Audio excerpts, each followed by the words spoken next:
Okay. Record. We are recording. Jason is here. I'm going to allow him to. So we can see his face? I don't know. Should we? Yeah. What do you want to do? Leave people in, maybe bring them in a little bit, or do you want to talk about what we got to talk about and then do a question session in a little bit? Sure. Because Jason, Sure. Jason, you can see us, right? And hear us and everything like that. Just want to make sure. Okay, so you can just hear us. You Okay. can't see us. So let me see here. Well, you want to see Whitney's face, so let's get that fixed because he wants to see. Maybe we should keep it only hearing. Yeah, right. People can't see my face. All right, so we'll just keep people muted. Then we'll do some questions towards the end. We'll let a couple people in here while we get set up. I'm going to share this to the Facey Bookie. Share it to the Facey Bookie. What's going on? It worked out well last time. I think it recorded pretty well, and I guess you guys were pretty able to share it pretty easily, I guess, more or less. Yeah. Cool. I'm excited about tonight's topic because I don't think enough Me people too. take that seriously.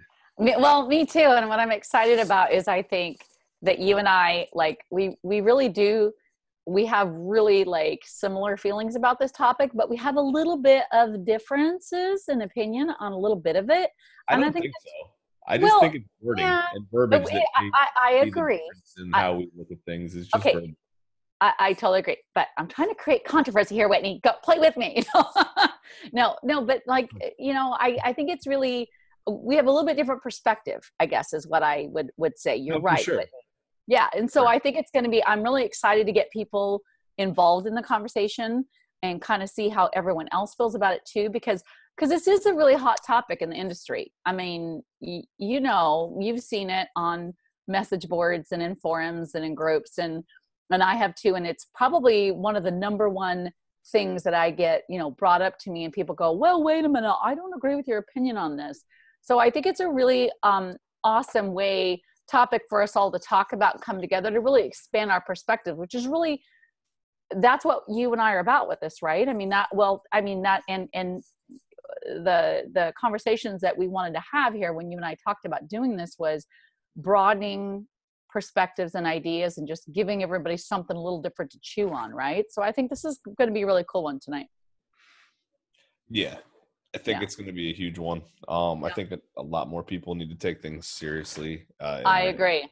Yep. We're going to be talking about. And Yep. Let me adjust my mic. Might be a little loud. Right around there. All right, cool. So Jason's on here. Somebody else just jumped in. Mm-hmm. Welcome. Who is this that just joined? Mike, we're going to keep you guys muted and stuff until the end, so feel free. I'll probably actually turn your cameras off for a minute. But don't get too crazy because you never know when Whitney's going to turn the camera back on. I think he did it. Perfect. So we'll do that. That's easy enough. All right. Why don't you lead us into this one? I started us off last time. It's your turn. Oh, okay. Well, not sure if there's a proper format here or not, but no. Hey, everyone.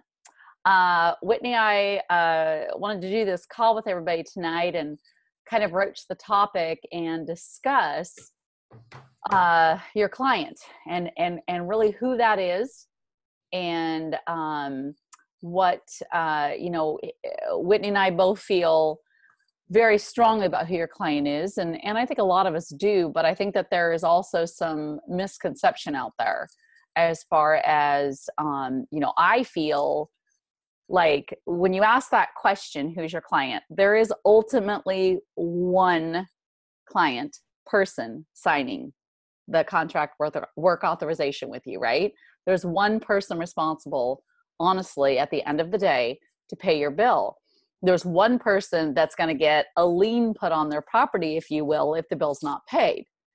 So that being said, however, there can be multiple clients, if you will, if you think of it from not a financial responsibility side, but from a marketing, reputation, and building your referral base, if you will, on a job. And so it's been, a lot of, I shouldn't say a lot, some restoration contractors feel really, really adamant about there is just this one client. And I don't really feel like that's the case when it comes to, like I said, the marketing side of things. Now, when it comes to the financial side of things, yes, there is one. And I think that you would be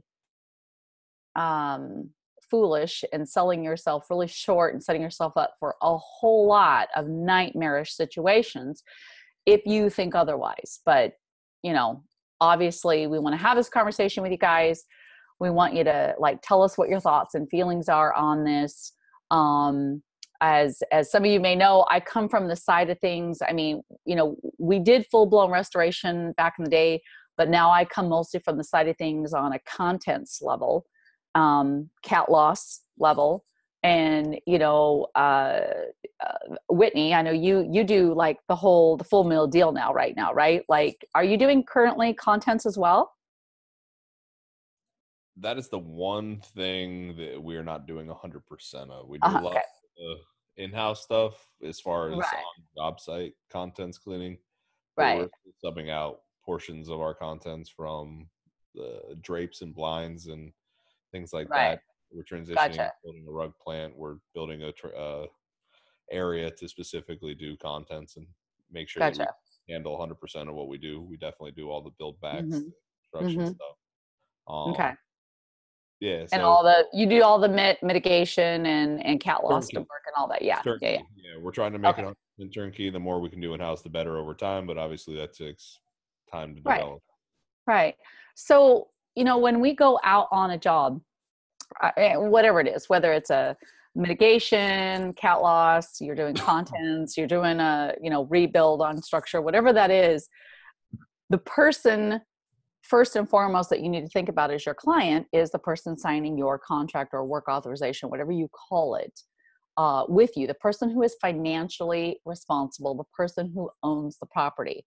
And that is not an insurance adjuster or an insurance agent. It's the property owner, whether it's the business owner, the homeowner, it's the property owner, the person that's signing with you, that is signing legal financial responsibility to pay your bill. That is first and foremost your client. And are you all right there? No, my camera went out of focus. Oh, I thought you were high-fiving me. I wasn't sure. Yeah. So, it is, don't ever forget that. I think that sometimes that does get lost in the mix. And I think that I know on a content job, especially when you're dealing with someone's personal belongings, their memories, the things that make up their life, if you will, it get you in a mess really, really fast. An adjuster can say, hey, this armoire is only valued at, I don't know, $1,000. And the homeowner says, oh no, that was my uncle's who died 5 years ago and he was my best friend and it's priceless. The adjuster says, nope, it gets destroyed, log it, it's out of here. And the homeowner's like, oh my gosh, no, I don't know what I'd do if I didn't have that in my life anymore. I need you to clean it. I need it restored, whatever that is. So when you're in a situation like that, the client is your client who has the final say. Now, obviously, if an adjuster says, hey, it's $1,000 armoire, we're going to pay $1,000 for it. If it costs $2,000 to restore it, that's on them. Well, obviously we have a, conversation with your client, but you really need to get very clear that the person who is the owner of the contents or the owner of the property, they are first and foremost your client. And I think, Whitney, you and I are completely on the same page with that, right? Yeah, 100%. Yeah. I mean, the only person that I technically work for, and this is kind of where we may get into the verbiage. Yes. Disagreements is, but I'm pretty hard set on it personally. The only people that I personally work for are my customers and my clients. I use it as a marketing tactic as well as being a fact of the day. That's just mainly because I truly think that I'm doing the customer a disservice if anywhere in my mindset or my employees' mindsets, if they think that they're not working for the client, or if they think that they have any fiduciary responsibility to the Mm-hmm. carrier. While at the Right. same time, understanding from a contractor's perspective and a restoration company, Mm-hmm. also that we have to have a marketing relationship. We have to not piss off carriers. We have to keep the adjusters happy, make sure that the work gets done, and also that the customer understands what they're supposed to be paying for. And I think one of the big things that we can do Mm-hmm. to help insurance carriers out is help the insured understand what it is that they're responsible for paying for, as well as Mm-hmm. whether it be based off of lack of coverage or based on lack of having insurance at all. Right. Right. Down to the idea that people have to be under the understanding, and this is where working for my customers is what I do for them, is Mm-hmm. I don't think about it as insurance. First and foremost, you have an issue. This is what the issue is. This is what it's going to take to get it taken care of. Now, secondarily, do we have insurance? Let's work with the insurance adjuster. Let's work with the insurance agents. Let's work with anybody who's involved in the situation, Mm-hmm. secondary adjusters or engineers or whatever, making sure that I am the eyes and ears for you, representing you in the situation, to make sure that you know what's coming down the tunnel, you know what Mm-hmm. to expect, you know what Mm-hmm. processes are going to happen, you know the possibilities and outcomes of what could happen of these engineer reports and so on. Right. Because regardless of coverage, giving them an understanding that in 4 days, when you get a call back from your insurance carrier on a Monday, after the engineer came out on Thursday, there's a possibility that they could sit here and say that this is pre-existing conditions because of the fact of rot or something like that in the wood, and it was a slow leak. Right. These are the things that you can't do too much about as a contractor, but at the same time, if you give them the understanding, this could happen. Mm-hmm.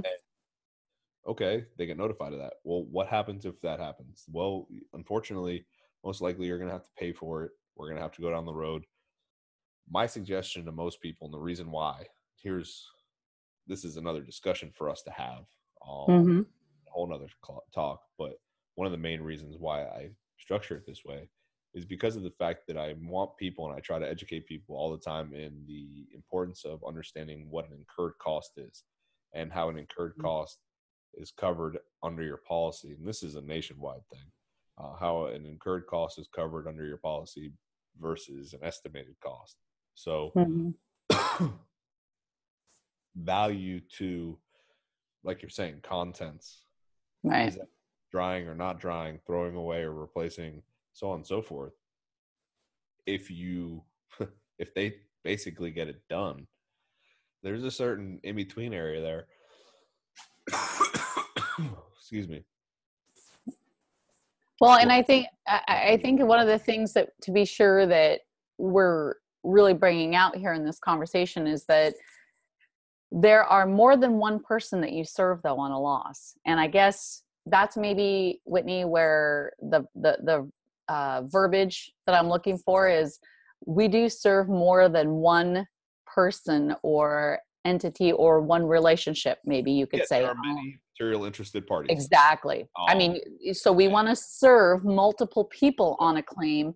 However, ultimately, obviously, the person who's signing with us is our client. And sometimes that can be a very tricky balance. I know one of my recent Ask Anissa questions that I had come up was, this guy's like, look, I've got this adjuster wants me to do one thing, and the homeowner's like, nope, that's not acceptable. This is what I want to do. And they're both within the parameters of what is okay in the guidelines of restoring on these on this particular set of contents. So he's like, what do I do? Well, that's a very tricky situation. And then you can get into this too with structure, I'm sure, Whitney, where, it's in the guidelines of IICRC, or what, what we need to do to be proper, responsible restorers and do things the right way. And yet the homeowner, the client, the person that signed our contract with us, wants this done this way, and the adjuster's like, nope, it's this way. There's a balancing act that we can get in the middle of, which, be very careful, because that can be a very slippery slope. But I also think that it's some it behooves us, if you will, I don't want to use the word responsibility, but it definitely behooves us and serves all entities involved if we can balance that and get both parties what they want while we know we did the job correctly, right? Correct. So, yeah. 100%. The idea is to make sure that you represent your customer in the best way 100% possible. Yes. Having them understand what they're Mm-hmm. going through. Yep. And know what they could possibly receive as an outcome from the insurance carrier. Right. Know what they're responsible for financially to you as Mm-hmm. a contractor for doing the work properly, then hence not changing your scope of work and Right. dictating scope of work. And this is where the downside of this goes to is I think that there's a lot of people, personally, this is my opinion. I think that there are in our industry that try to build such strong relationships with the insurance carriers or the adjusters that they're willing to sacrifice and or undermine, more importantly, the Mm-hmm. restoration process and the standards that are put in place, as well as what's the best interest for the industry as a whole. Mm-hmm. And all of this is in order to make sure that the margins are kept, usually. Has Mm-hmm. nothing to do with money, because at the end of the day, you and I know all and well that essentially everyone's making a good quantity of money Yes. through the restoration Yeah. process. And until you get Right. into the construction aspect of things, Right. then that's the only place where it gets a little bit tighter. In Mm-hmm. restoration, remediation, whether it be water, fire, mold, contents, I mean, Good profit margins. Yeah. they're all Yeah. good. They're all Yeah. great. In Yep. in retrospect to the majority of industries out there that are available to us as entrepreneurs, I think that it's probably one of the best. Yeah. I mean, granted, we get paid good for our time, we get paid good for our assets, and we get a Mm-hmm. decent amount of money for the materials that we bring in. Plus, we get Right. compensated for any administrative costs that we have, as well Mm-hmm. as any subcontractors that we use. So, Right. we have to weigh and balance our fights, and we need to make sure that we don't cut corners on jobs in order to make sure that we keep relationships with vendors or to stay on vendor programs. We need to make sure that we look out for the Right. best contract or of our clients. Clients. Our Yep. clients here are not the insurance carriers; they are Right. the homeowners. And Right. yes, there's the idea behind keeping a good relationship Mm-hmm. behind your the representatives that you work for, you hope that you do business with, and the people who Mm-hmm. work or give you a lot of leads, or your salespeople might have worked his butt off in order to, get far as far as Mm-hmm. relationships. But at the end of the day, that's what separates us as restorers and just contractors. Because not even, Right. I don't even put it that way. Because as a Yeah. contractor in the state of Florida, we go through a lot to become contractors, and I don't think that it's necessarily fair to even say that. I want Right. to say handymen or trunk slammers. We'll just use the term trunk slammers. Trunk slammers. Yeah. Yeah. Anybody can go buy some equipment, throw it in a job site, but doing things right is Mm-hmm. the next level. And Right. that's where caring about the customer is very, very important. And that's where Yeah. it fits in more so than anything. It's Right. quality of product that your customer is paying for, because like we talked about right in the beginning of this, is at the end of the day, what the Yeah. insurance company doesn't pay, the homeowner does. And the tighter their budget may have been, the harder it is for them to pay that difference at the end. So Right. it's important for us to work with the insurance company to get them reimbursed for everything Mm-hmm. that Yep. they're covered for. And that's where it's extremely important to keep things on the up and up. And we have to Mm-hmm. separate ourselves, and we have to set ourselves to a better standard. Whitney, what you just said is really important, I think, too. When you use that terminology, because I've heard some restoration contractors go in and make comments like, yeah, well, no issue. Like, we'll do this. We'll do what needs to be done. We'll bill your insurance company. We bill the insurance company as a courtesy to our client. And yes, we definitely do fight for them to legally get the compensation that they have coming. Absolutely. I know you've probably been there. I've been there. I went toe to toe with ITEL pricing and like, no, no, no, no, no. This is not, this carpet is this much a yard. This is not, off the floor Home Depot stuff. And I fought for my client. However, right? However, you do. And I don't absolutely. That doesn't mean that there's a compromise. No, but ultimately, you bring everything to the table and don't slack in any area, because if you slack in those areas, they're still going to beat you up and you're still going to just do yourself that much of a disservice. So, right. But if you come into a job and you say, hey, look, I'm going to get you, I don't know, $58 a yard carpet is what you have, and I'm going to get this insurance company to pay for it. Don't worry about it. You really shouldn't be saying those kind of things, because the bottom line is you can fight for your client and you can propose it to them. Yes. But if an insurance company refuses to pay something, refuses to pay your mitigation bill, or refuses to pay your content cleaning bill, the homeowner is responsible. So it is a courtesy to our homeowner that, yes, we fight for, we take seriously as our job responsibility. But when it comes down to the money's due, we are looking for a check and payment from the homeowner. So sometimes I think that gets stated in a really bad way and is very misleading to homeowners, that some, as you would call them, trunk slammers, just want someone to sign the job, right? They just want to get the job signed. Let's just get locked in. Like, let's get them hooked, let's set the hook. And saying things like that is no bueno. You can't do that. At least in my book, I would never say those kind of things. We do bill as a courtesy. However, we do fight for our client. And an adjuster is in that mix, if you will. However, yes, billing as a courtesy is not working with the insurance carrier as the sense that I look at it with an assignment of benefits. Right. I don't even think it's essentially that the assignment of benefits guarantees you pushed into that little group of people either. I think if you do it properly, it can be a good thing. Sorry. You're good. But the moral of the story, I think that we both agree on, is the customers have to be able to understand and trust in us as professionals to do the job right 100% of the time, and not put our relationships with these individuals in the forefront. And it's very important as restorers that we do so. Basically, the only thing that we can do to separate, that's really what separates us, is because you're going to bill the same amount as I'm going to bill. Right. We may settle out on a little bit of a different number.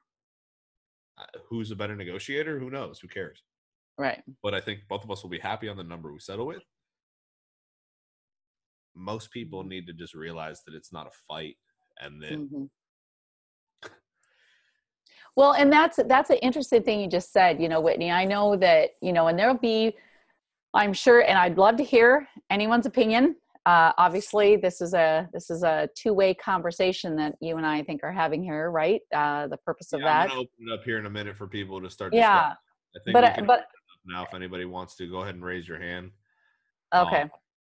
But I think something that's really, I guess where I get apprehensive, if you will, when I hear this topic come up, is when I hear those, oh yeah, well, I'm just for the homeowner. And I mean, maybe this is strong language, I don't know, but screw the adjuster, or, they don't like it, they can go jump in the lake, and I'm just going to put my foot down. And you know what?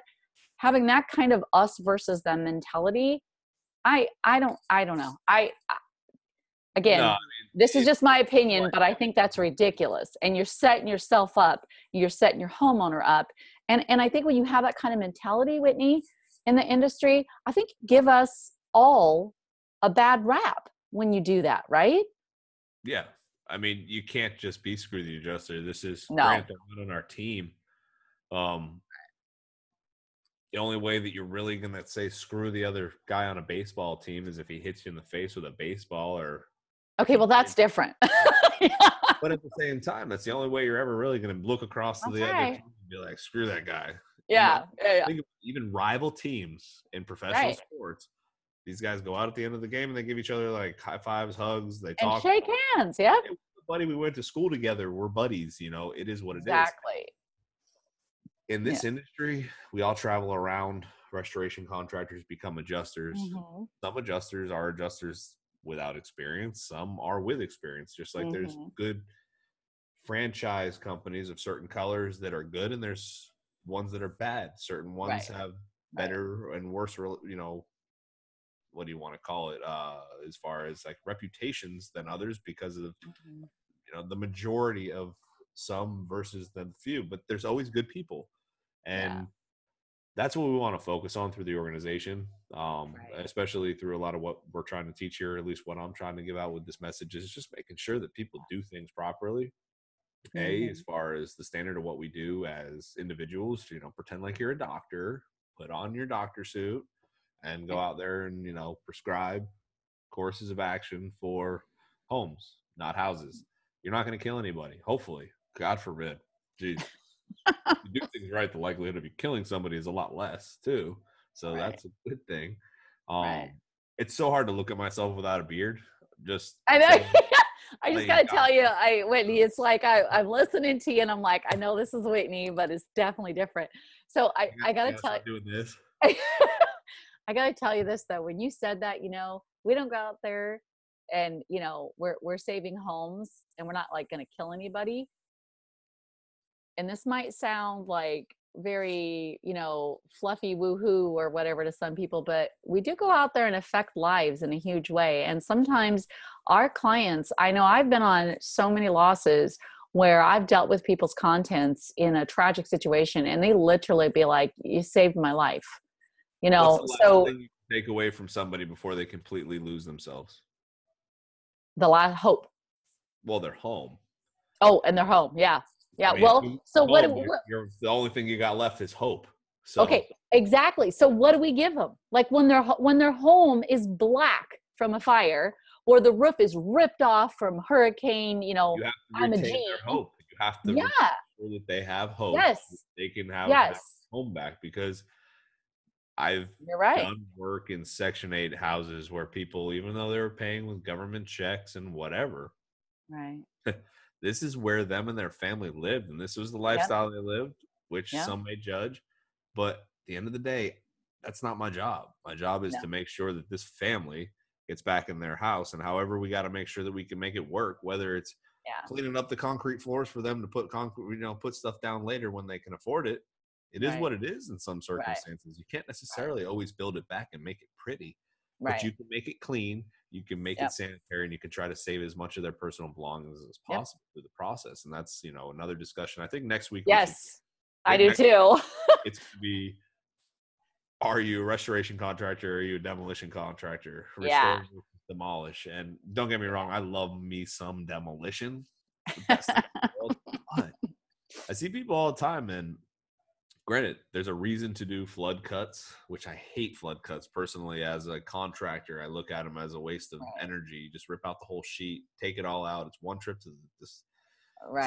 Save the world, people. Save the world. Do you know how much fossil fuels are emitted on those second trips that somebody has to take, taking that second 2 feet of drywall to the dump? Just take out the other 2 feet. God. Like, that just bugs me. Personal thing. But at the end of the day, making sure that people understand these steps. And are you a restorer? Are you a demolition contractor, people? That is what we're going to talk about next week. But I want to open this up. Jason, Mike, you guys have any questions? Unmute you here for a second so you guys can talk. Hope you're not yelling at anybody.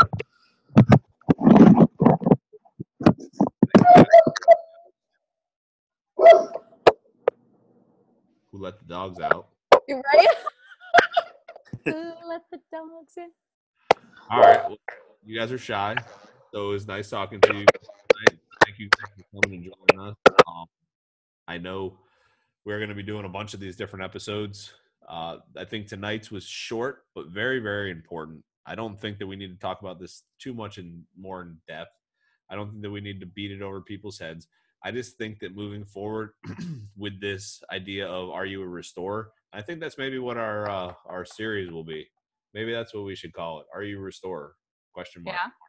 I'm glad you actually said that, because I thought maybe Whitney, and again, I didn't pre-discuss this with you, so hopefully this is cool and I'm just being authentic here and live. Yeah. We should maybe put that out. Like, Whitney and I were trying to think of what we wanted to call these episodes besides just, episode. And we just kind of wanted to maybe, I don't know, maybe we should put up for some input and see what, others think. And, just thought that might be a little interesting. I want to be sure and say before we end up tonight that, it'd be very interesting to hear feedback from anybody that's watching the video, and what your thoughts are. Like, maybe comment below the video and tell us who do you think the client is on a job, or clients, if you feel there's more than one, and why. I think that's kind of an interesting maybe question to hear everybody's perspective, and whether or not you agree with me when I say, I think you have multiple clients on a job. I definitely am absolutely, Whitney and I totally are eye to eye on this. I completely agree with you that ultimately the client is your client, the property owner is your client who's paying your bill and responsible to, and you should definitely be serving them. But I do believe strongly that there are multiple clients on a job that you serve. I believe you serve the agent, whoever sold the insurance policy to that homeowner. Just a thought. I know there's some of you that'll completely disagree with me on that, but just kind of think about it for a second. You could serve them, if you will. Okay. There's ways you can make sure that you look out for their best Well, interest in the process, but yes, and in doing so, Whitney, because right, this is where we are, and this is where I'll kind of right. I'll be the devil's advocate on this. Okay. Okay. Okay. When it comes to the agent itself, right, did they sell a policy just to sell a policy? 9 times out of 10, 10 times out of 10, 1 time out of 10. I mean, you tell me, maybe people can give us an opinion on here. I'd really love to hear people's opinions on this. Because obviously these are just our opinions. My personal opinion is different a little bit than Anessa's. And I definitely want to make sure that you guys leave us feedback. Was there something you think we missed in this discussion either? Did we completely miss the whole idea of who the client is? Like, are we not working for the right? Do I have no idea who I'm working for? I mean, we're working for. Do we work for ourselves? Right. Obviously, if you're an employee, you work for your boss. So you don't work for the client. He doesn't write your checks. That I can understand. That's an argument that we can have. But at the end of the day, as an employee, I think that you should make sure that the people you're looking out for, the best interest is the homeowner. If you want a restorer, I agree with you. Not just an owner of a business. A restorer is everybody that is part of this industry. And hopefully the owner can just put this mentality out there within his business and put this philosophy out there. And what would be a culture, if you will, within his community to make sure that people are pushing themselves as restorers. And by this, we don't have a Bible. We have some standards that are essentially minimum guidelines that uses and reasoning and information to back up, and educational knowledge that has been gained by other people in order to make sure we can process a job the right way. Right. And then if you've gone to classes that allow you to expand from knowledge that is given in these books, by all means, use them as a baseline. Adapt your processes in order to make sure that they're more efficient. This isn't a end-all, be-all. These books are not end-all, be-all books by any means. You have to make sure that you are always becoming a better restorer, because once you get your triple master certification through the IICRC, what are you going to stop and just become a consultant? That is another episode that we got. Yeah, that's another episode we should do for sure. Are you just becoming a consultant because you're bored? Are you becoming a consultant, or did you just see on QVC last week that they were selling consultant hats for 99 cents? So everyone's a consultant now. Right. Or a guru. There's the guru. Don't forget that. The gurus, the consultants, the mentors, the people who want money for whatever they do. It's like literally. So I really am excited to hear what you guys all think about who your client is. If you feel that there are multiple clients on a job, and if you think that Whitney is just spot on, or if Anissa is crazy and gets a little too, out there, but would love to hear your experiences with that and why you feel that, whatever that is for you. And definitely, I don't know, I think it's a good idea. I think we should just put it out there, Whitney, and I think we should get help from the group to name the episodes. Yeah. So 3 things. Let's, I guess we're getting right around 9:45. We started about 5 minutes late, but that's cool. Yeah. Okay. Business is what it is. So let's do this for next week. I want to give you guys some homework. Let's see if we can get some people involved and some people doing this. First and foremost, make sure that you go to Anessa's page and follow and like everything that she's doing. Make sure you like all of her videos. Stay on top of everything that she's doing. Mm-hmm. I'm here too. Yeah, right. Just kidding. You guys, if you feel like following me, you guys can feel free to follow me. There's numerous places where I'm sure my face is up. I'm not too hard to find. I'm pretty vocal. So well, now your face might be hard to find now, Whitney, dear. Oh, yeah. You definitely look different. Okay. Incognito. This is my twin brother. I just want to introduce everybody to my twin brother, Whit. Okay. Well, Whitney, Mitt, you might want to repost a new Facebook profile picture because we're all not going to know who you are. No, I'm going to grow my beard back out. This is just shaved. Starting fresh. It's my little thing. Every once in a while, I basically just want to start everything fresh and hit the reset button, if you will. So I'll take my haircut low, whatever I'm doing. I just go back to the old me, the way I used to be baby boy. As you can see, look, I'm 14. Yeah, right. I can't wait for my stubble to come back in. It'll take about, next thing tomorrow morning. You'll see me tomorrow and I'll have a full blown beard again. That's just the way that it happens. So. Oh, okay. Hair is definitely in my genes, but you guys, please here's your homework for tonight. Mm-hmm. Leave your comments and questions and concerns based off of what we're talking about, whether you think we're spot on, we're way off, which one of us you think maybe is in the right place, whether you think we're saying the same thing but just saying it in different ways. Just go ahead, comment. We just want to see your comments more so than that. Secondarily, make sure that you give us some ideas on future videos.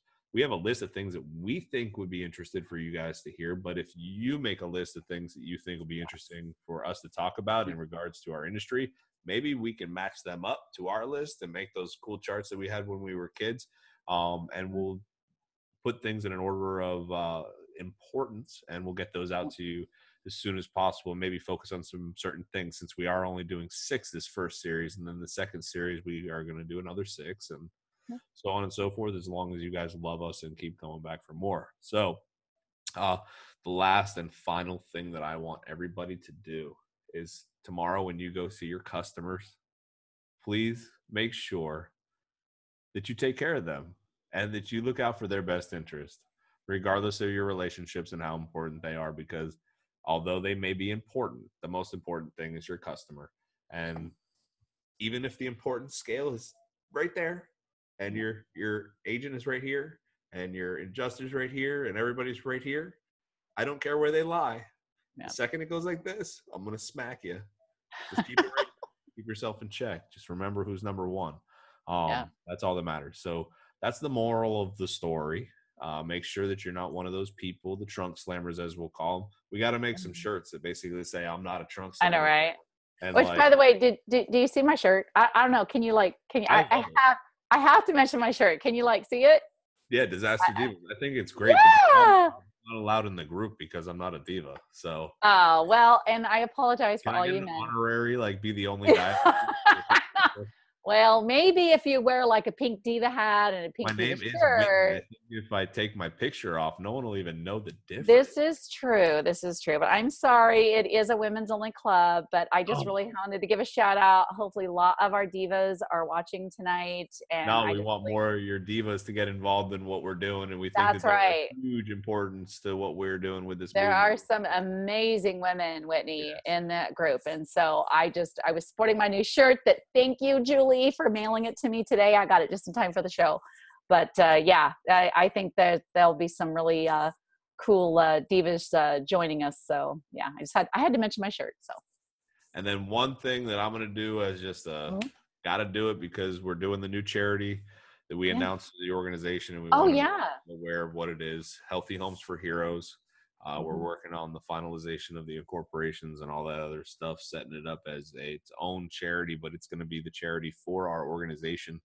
Our events are going to basically all go through this one uh, charity, if you will, Nice. through our organization, the nonprofit.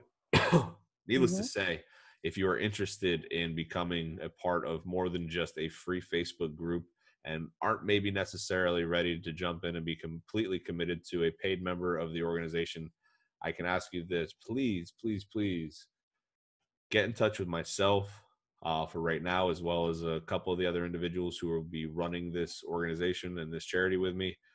Let us know who you are and what areas you service, and who else might be interested in your area that does what we do that might be related, whether it be Home Depots or Menards or shopping areas, whoever can give supplies, different Mhm. electricians, plumbers, different people in your regions. Start working on working out relationships with these individuals so that we can have a solid network and really, really start pushing this and start affecting individuals on a Mhm. hopefully monthly, if not weekly basis here in the next couple years. My Mhm. goal for this next year is to at least do something starting in 2000, and we'll see how many we can do before the end of the year, but starting in 2019 next will be next. Yeah. Crazy. I know. 2019, we're going to try to do a minimum of one per month. Starting in 2020, I would like to get that to one every other week. And then from there, I'd like to at least figure it out to whereas we could keep that going and maybe have that schedule in multiple different locations and have multiple different people being affected. Because I can guarantee you there are people whose homes have been affected by fire, water damage, mold issues, related issues, that don't have the money, don't have the insurance, regardless of whether it may be situational, Right. whatever.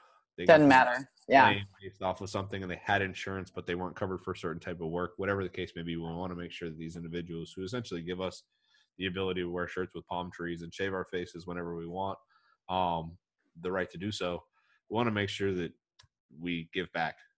Personally, was not in the military. If you were, thank you for your service. Mhm. But moving forward, we just want to be able to affect those, and it's not just military; it's also first responders, firemen, and Mhm. police officers. Obviously, Mhm. there's a lot of things that these guys go through on a daily basis that we don't want to talk about or deal with individually, but they do. So, Mhm. want to Yeah. give back to these people. I just want to say thank you, everybody who has possibly tuned in. Thank you to the few people who joined us tonight. Didn't have too many questions, but maybe next time. That's all But right. next time, once again, thank you, Anessa, for joining me tonight, discussing who is the client. I think that Mhm. this will be a good episode 2. Once we put it up on the internet, we'll see how many views we get. If you are not following this video series, please make sure you follow both of our sites. So we'll say this. I guess we got to do this right on the video. If you What? want to follow Anessa, do here. If you want to follow me, do here. If you want to follow, do there. And then that you guys appreciate what we're doing, because we definitely appreciate what you guys are doing to help the industry get to a better place. Thank you again, Anessa, for Yep. starting off tonight. And next week, we are going to be talking about, are you a demolition contractor or a restoration contractor, regardless of the restorer title? So that'll start getting your thinking tech caps on next Tuesday at 9:00 p.m. Eastern time. We will get into it. Hope to see you all there. We'll talk to you soon. Yep. Take care. Have a good Hope night. I'll have more beer later.